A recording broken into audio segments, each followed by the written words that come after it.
what's good, Commanders fans, and happy Friday. Just want to give a quick shout out to BetUS.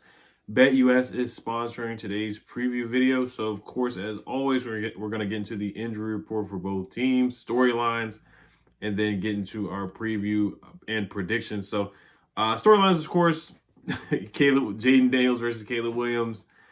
If Jaden Daniels does play, my optimism has gone up a little bit after today's presser with Dan Quinn, but it still really is a coin flip in my opinion. It's 50-50. My gut told me he was, I think, really Wednesday when Dan Quinn spoke that Jaden was not going to play, in my opinion. So it really is 50-50. I could see it either way. I think we'll be fine with Marcus Mariota starting if he does have to start.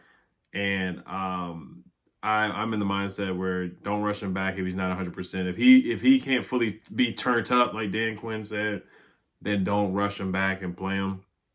You got the Giants the week after. I think we should handle the Giants as well.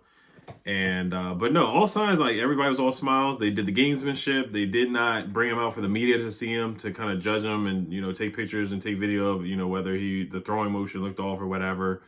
But like I've said many times before, he did the touchdown signal in the game against the Panthers when Ben Sinnott scored and Zach Ertz scored, and he was dancing with the guys when we scored touchdowns. Like Ben Sinnott, when he scored his touchdown, he was dancing with Ben Sinnott. Dapped up Bryce Young, was kikiing on the sidelines. So, but, his mama said he's fine. But, of course, the doctor and the team, Adam Peters has to give him the green light. So they had him practice in the bubble. Then he came out when the media went away. And he practiced with the team. He was limited in practice today. And then the interview, he was all smiles, joking around. Not really joking, but he was all smiles in a good mood, answering questions for about 2 minutes after practice. So we will see. This will be a game time decision. It really will be. And I think Dan Quinn and Adam Peters did a good job as far as like gamesmanship, playing chess, kind of keeping it a secret, even though we know the Bears are going to game plan for either quarterback either way. And like I said, I think we'll be fine either way, whether Marcus does have to play. But let's get to the injury report here. Other storylines. Montez Sweat coming back to Northwest Stadium. He's talked some stuff about mostly about the previous regime and saying that he wants to be somewhere he's wanted and all that. So it is what it is on that. Like, I have no ill will against Montez, but players usually when they leave here, they always have something to say when they leave. So it is what it is on that. We'll see what happens with Montez. Will we get a Montez Sweat special where he gets a lot of pressures but just doesn't finish the sack? And that probably is what's going to happen on Sunday if Jaden plays, for sure. Other storylines: Caleb Williams coming back to DC, coming back to the DMV, coming back to Landover, Maryland, or PG DMV. We know he's from here. He went to Gonzaga High School and all that good stuff. And then, of course, the game was flexed to 425. DeAndre Carter's on the Bears, too. So there's a couple familiar faces on the Bears there, too. And, of course, the game was flexed to 425 on CBS. This rookie showdown. Now, we know the Bears fans have talked so much. They're so obsessed with Jaden Daniels. Like, Jaden Daniels lives rent-free in the Bears fans' minds. I don't even think about Caleb, to be honest with you. I really don't. I haven't watched him. I watched the London game. But, like, when they were really obsessed with Jaden, I was like, why are Bears fans talking about so much about Jaden? Like, we barely talk about Caleb. Like, when Jaden cooked against the Bengals, coached against the Cardinals, I was thinking nothing about Caleb Williams. The only time I really watched Caleb at that time was when he looked awful against the Texans. He looked awful against the Titans. And the Bears fans just kept talking trash, he only throws to the right side, making fake passing charts, getting upset because he's winning Rookie of the Week every week because they don't want to step up and vote for their own guy. If you guys dedicated your fandom towards your own quarterback, as much hate as they throw towards our quarterback, they need to take that energy and put it towards hyping up their own quarterback, because they can't even vote for their own quarterback. Our quarterback won Rookie of the Week when we lost to the Ravens, and Caleb Williams threw 4 touchdowns because we support our guy. And Jaden still had a good game against the Ravens, who are basically a Super Bowl team. They're a Super Bowl contender. They are a legit Super Bowl contender. So I had to get that out the way because Bears fans have just been obsessed with our guy. Our guy has clearly been the best quarterback through, 6-7 games? We're 5-2. So through 7 games, they played 6. He's been the best quarterback by far. Really, yeah, he's leaps and I think by far, honestly. And he's just been the best. He's been the best quarterback. And Jaden is in the MVP race. If you look at the odds on BetUS and all that stuff, he legitimately has a chance to win MVP. Lamar Jackson kind of running away with it at this point. But he's in the running and Caleb is not. So that's where it is on that. But like I said, I don't dislike Caleb Williams from the DMV. I always support him. I root for him. I really do. And that's where I'll end it on that. But Bears fans are just obsessed. And I know they're upset and they're scared. They're getting PTSD because they've never really had a quarterback. We have not either, really much, because they drafted Mitchell Trubisky instead of drafting Pat Mahomes. So they're scared to see, oh my gosh, again, did we do it again? We redrafted the wrong guy, and the guy drafted behind our guy is leaps ahead better better than the guy that they drafted. So I'll leave it at that there. Let's move on. So I do want to get to the injury report. Before I do that, I want to give a quick shout out to BetUS. Make sure you guys check out BetUS. They're giving a promo code YouTube150. First time users, you get the promo code 150% deposit bonus match up to $2,000 on your first deposit. 150% bonus deposit match, and then your next two deposits, you get a 125% bonus match on your next two deposits up to $2,000 using promo code YouTube150. So make sure you guys utilize that and check that out on BetUS. Now, the BetUS picks that I have, it's so hard to really pick the props that are on our side. I mean, if you want to take his money line, that's fine, but the props on our side are not really out yet because the whole Jaden Daniels situation. Now, I do have DJ Moore getting over receiving yards just because of what happened last year. I mean, he went bonkers, so it's kind of hard not to take the over on DJ Moore receiving yards. I would take a look at Cole Kmet as well over receiving yards. Cole Kmet has had a really good season so far. Our pass defense does struggle from time to time. It is National Tight End Weekend, so you might want to take a look at Zach Ertz too. But DJ Moore, I'm taking a strong look at for receiving yards. I'm taking a strong look at Cole Kmet's receiving yards. I'm taking a strong look at Brian Robinson, one anytime touchdown scorer. DeAndre Swift, anytime touchdown scorer, because we always let a running back score. Like Chuba Hubbard scored on us. James Conner scored on us. Zach Moss for the Bengals, he scored on us, the running back. Who else did we play? Devin Singletary scored a touchdown on us as well. We didn't really let up any touchdowns against the Browns.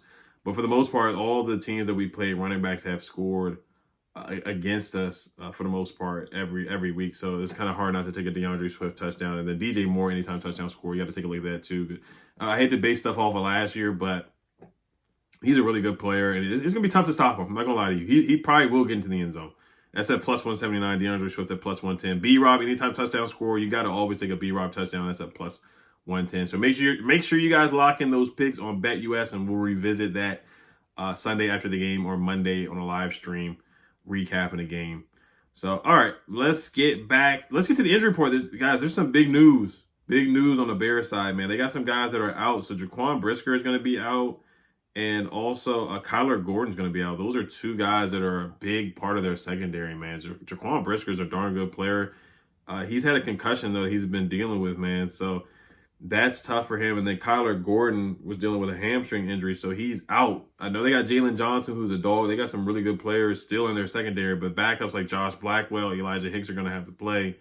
Both those guys did have a takeaway in London last week, so that's huge news. That's a big part of their secondary. Those guys are really good. Jaquan is a really good player, and Kyler Gordon is a darn good player. So that will help us out. Their backups are solid, but that's some significant news there. That will help us out. On our side, Brandon Coleman did not participate, so I really don't think he's going to play with the. He was listed out. Brandon Coleman is listed as out. About a minute ago, I just got that news. He's listed as out with the concussion. Dorrance Armstrong is questionable with rib injury, and then also Jaden Daniels is listed as questionable for Sunday with his rib injury. So that's big news with Brandon Coleman being out. Dorrance Armstrong questionable. So Cleveland Farrell, we'll see what happens with him. We'll see if he's going to be available to play on Sunday. But that's big news with Brandon Coleman being out. But Cornelius Lucas, he's been a good left tackle for us. He's been the better of the two so far. And I think Cornelius will be fine. Our offensive line has been elite this year so far anyway. Running the football, pass blocking. Jaden's a big part of that too. He helps out our offensive line too. But Cornelius Lucas has been a dog so far. Our whole offensive line included. All right. So let's get to the keys to victory here, guys. So let's start with the offensive side of the ball. I kind of made keys for if Marcus Mariota plays and kind of if Jaden Daniels plays. I'm not going to really switch it up too much. But establishing the run game. The Bears, they're a good defense, but they have given up big running days to players. Tony Pollard had 82 yards on the ground. Jonathan Taylor for the Colts had 110 yards on the ground against the Bears. Kyron Williams had 94 yards on the ground against the Bears. Chuba Hubbard had 97 yards on the ground against the Bears. So you can run the football on the Bears. The Bears are 21st in yards per carry allowed with about 4.6 allowed. They're 19th in rushing EPA. And there's also an interesting stat. They're one of the worst teams in run stuffs. So that basically means they don't really stuff the run on first down. So you're not in like 2nd and 10 or 2nd and 12. You usually get positive yardage on first down. So maybe it's like 2nd and 4, 2nd and 6, 2nd and 5 on those first downs. So moving the chains, keeping the chains ahead of us, of course, or keeping ahead of the chains and establishing that run game. Whether it's Mariota or Jaden, we are at our best when we run the football. We play smash mouth football. Eckler, McNichols, B-Rob out there running the football. And they've given up at least a big run almost every game. So you got to establish a run game. You got to run the football and be smart with those design runs, Cliff. I do like when he does the wildcat with B-Rob at times just to get creative. But be strategic with the design runs. Of course, do not run Jaden up the middle on those design runs. Marcus Mariota, maybe you can try it out here and there, but run to the outside. Like the run that worked against the Panthers. Unfortunately, Jaden got hurt on that run. But those are the safer runs, in my opinion, and those are runs that really work with Jaden and Marcus Mariota as well. Get Terry involved. I know it's going to be a tough matchup against Jalen Johnson, but always get Terry involved. Zach Ertz. Other guys got to step up. Noah Brown, Luke McCaffrey, De'Ami Brown. Alamine's got to catch the football. He's got to be consistent in that way. But I wouldn't change much. Up-tempo and no huddle at time. At times. Keep them on their toes. Time of possession. And for all offense, we're the #1 scoring offense in the league. So for me, it's not really complex for us. Like, there's not a lot of keys for me in this game for our offense because we just do so well. Up tempo, just keep doing what we're doing. Keep doing what we're doing. Jaden, keep his eyes down the field when he's running. Run to throw. Marcus Mariota, settle down a little bit. He had happy feet in the beginning. He missed De'Ami Brown down the field twice, and then he got settled down as the game went along, and he started to run and see more down the field. And he connected with De'Ami Brown. He connected with Terry a couple times. He threw a ball down the field where Noah Brown got forced a pass interference. We got into the red zone. So if Marcus is in there, he does need to settle down, calm down with the happy feet, settle down in the pocket, and I think he'll be fine. Are we going to go for it on 4th downs? If Mariota is in there, are we going to be aggressive like we are with Jaden Daniels? There are going to be some situations where it may be a 4th and 3 or a 4th and 4 in the Bears territory. If Jaden plays, of course, Cliff, Jaden and Dan Quinn, they're going to be ready to go for it. But with Marcus Mariota, are they going to have that same aggressiveness? Because we've never missed a 4th down this season. We have not missed not one 4. We are 100% on 4th downs. So those are the keys for the offense, because I know our offense is going to do what they need to do. The keys for me is the clock management, of course, when to throw the trials flag. That's on the coaching and analytics. But 4th down management, what do we do in those situations? Austin Seibert, I think he'll be fine kicking the ball. It's going to be a nice weather game. I think it's going to be like 60 to 50 degrees. Not much wind, no rain or anything crazy like that. But 4th down situations, let's say it's 13-10 or 10-10. It's the second quarter. We're in their territory. We're in field goal range, but it's like a 55. Do we go for it on 4th and 3 of Marcus Mariota, or do we just kick the field goal? With Jaden, we're going to go for it. We're going to be aggressive. I know that for sure. Red zone. Ever since the Giants game, we've been fine with the red zone, so no penalties in the red zone. Don't shoot yourself in the foot. Everyone on the same page. Finish those drives. No touchdowns and no field goals for sure. Finishing those drives. As far as blocking them, I mean, they have a really good defense. They have Tremaine Edmonds, TJ Edwards, Montez Sweat. I was saying, like, are we going to chip or double him or anything like that? But we did chip Myles Garrett, but Myles Garrett ended up with 0 sacks, 0 tackles. I think we can do a similar thing to Montez Sweat. Kayvon Thibodeau, 0 sacks. Who else? Dexter Lawrence. I think Brian Burns had 0 sacks. Trey Hendrickson from the Bengals, he only had 1 sack. Didn't really do much. So we've really neutralized a lot of pass rushes. So Montez Sweat, I'm really not too much concerned, but he is a darn good player. But so you got to keep him on your radar.